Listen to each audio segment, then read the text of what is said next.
mliona maandamano ilifanyika 47 counties. Kwa hivyo mimi niambie wa Kenya, hii William Ruto anajaribu hapa kuplay victim. Anajaribu kusingizia ya kwamba eti ni jamii moja inapigana, eti ni jamii moja inachoma mali. Hakuna mtu ako na haja na vurugu. Wale wanatuma watu wa kuvuruga watu ni wanasiasa wenyewe, because there is an agenda that they want to achieve. Another thing I want to tell my people, Rigathi Gachagua is the kingpin of Mount Kenya. As of now, hakuna mtu mwingine ambaye anaongoza hii jamii. Sisi zote tuko nyuma ya Rigathi Gachagua. Na Gachagua hana haja ya kupigana vita ati ya kuharibia watu wake mali eti kwa sababu anataka chochote. Atapiganisha watu wake vipi na tayari yeye ndio kiongozi hapa? Sisi zote hapa jamii ya Mlima Kenya tuko nyuma ya Rigiji na chama chake cha DCP. Kwa hivyo he doesn't have any reason eti kupiganisha watu hapa ati ndio wamfuate. Already wamemfuata. Yule mtu anatupiganisha hapa.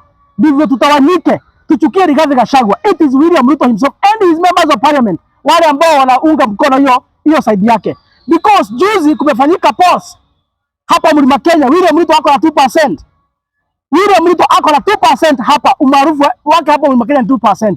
Mtu akichaguliwa alikuwa na almost 90% popularity hapa. Na kwa sababu wameona sasa umaarufu wake hapa Mlima Kenya umekwisha, ako 2%. Ndio maana anajaribu kuvuruga, anatumia wale siasa wake kuleta fujo, ndio Mlima Kenya kuonekana iko shida na watu waanze kuchukia Rigathi Gachagua. I'm telling my people, be very wise. Msikubali kupiganishwa na kiongozi wenu yule ambaye Wakenya wengine wanatarajia ndivyo ukombozi ya nchi ifanyike. Na niambia William Ruto, ulianza vizuri sana bwana William Ruto. You started very well. You started very well. Katika Kenya mzima ulichaguliwa na Wakenya mahaswa kwa kujitakia wenyewe bila kusurutishwa. Wakakataa kukubaliana na serikali iliyokuweko wakati huo. Wakakuchagua kwa sababu walikuwa nafikiria kwamba wewe ndio utatumika kukomboa nchi hii. Na William Ruto wakati uliingia kwa kiti, ulianza kuchukua ushauri kwa watu ambao hawajielewi. Watu ambao wako na ushenzi mingi na kiburi mingi. Kina Kimani Ichung'wah, au kina Gloria, au Oscar Sudi. Hii group tu ya vijana hapa. Wakaanza kukushauri. Walipoanza kukushauri, ukaanza kubishana na Wakenya. Ukaanza kutekeleza matakwa yako kuliko utekeleze matakwa ya Wakenya. Hapo ndipo William Ruto ulipotana na Wakenya. Ile siku ulikataa kutusikiza. Hapo tu ndipo ulipotana na Wakenya. Mimi nasikitika sasa bwana William Ruto, eti katika nchi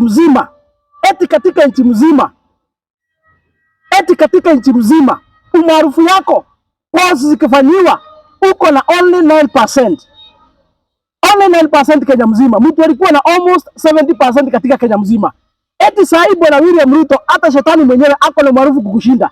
Because I believe hata tukifanya polls hapa, shetani mwenyewe wale wanamfuata hapa hata more than 9%. Sasa William Ruto umeshuka chini kiasi ya kwamba hata shetani hapa Mlima Kenya ako na maarufu kukushinda.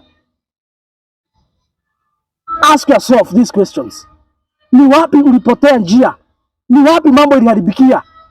Acha kurukaruka ukidanganya Wakenya eti watu wanapanga fujo, watu wanapigana kupindua nchi. Hakuna mambo kama hiyo.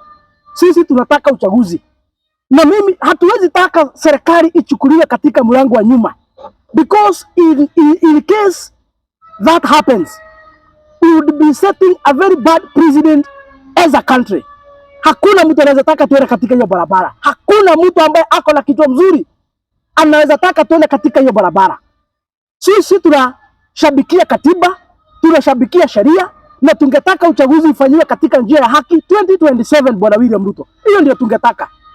Kwa hivyo kama kweli unapenda Wakenya, acha kuachilia fujo ifanyike, acha kuachilia vita ifanyike.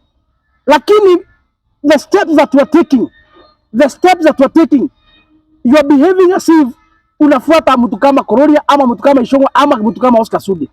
Bwana William Ruto, mimi nasikitika nikiona mtu ambaye nilipigia kura mimi mwenyewe, mtu ambaye niliamini, mtu ambaye nilikuwa na confidence na yeye, eti leo hii umaarufu yake imerudi chini, ako na 2% a whole region. Hata watu eliminate hapa ni wengi kuliko 2% bwana William Ruto. Nini hii inafanya watu wanakuchukia kuliko hata wanachukia shetani? Ask yourself, nini hii inafanya watu jamii ama wa Kenya kwa jumla wanakuchukia kuliko hata vile wanachukia shetani. Nini hii umefanya na Wakenya? Ni kitu moja peke yake, kutosikiza Wakenya na kutofanya matakwa yao na kutokubali kuzungumza na Wakenya uwasikie vile ambavyo wangetaka. Hii mambo ya kuongoza na kifua, ukisaidiwa na huyu jamaa ako na kiburi hapa anaitwa Ishungwa and the rest, ndio imefanya leo imefika mahali imefika. Kwa hivyo nikwambie William Ruto, sisi hatuna fujo, sisi hatuna vita, sisi tunataka amani. Na ile maandamano imekuwa ikiitishwa, mnajua vizuri ya kwamba ni Gen Z wamekuwa wakiitisha. Na Gen Z ilitengenezwa ama walijitokeza as a movement even before Rigathi Gachagua was impeached from the government. Hawajaanza saa hii. So kama iko makosa William Ruto unatufanyia with your politicians, ni kuita Gen Z movement and reducing them to a tribal movement. That is very wrong. Hawa ni watoto ambao they are heroes, ni watoto ambao wamejitolea kupigania nchi katika njia ya haki. Na hakuna siku Gen Z wameandamana vitu zikaharibiwa. And all wanasiasa kutoka mirengo yote, either serikali ama upinzani, mnajua vizuri ya kwamba Gen Z hakuna mali ya watu wamekuwa wakiharibu hata wakiandamana. Wale wanaharibu ni wakora wanatengenezwa na wanasiasa to drive certain achievements, but we will not allow that. Niambie wanabiashara, mkae gangare, mkae mkiwa rada, msikubali kuharibiwa mali, murinde biashara zenu, msikubali wakora wakuje kuchoma mali yenu.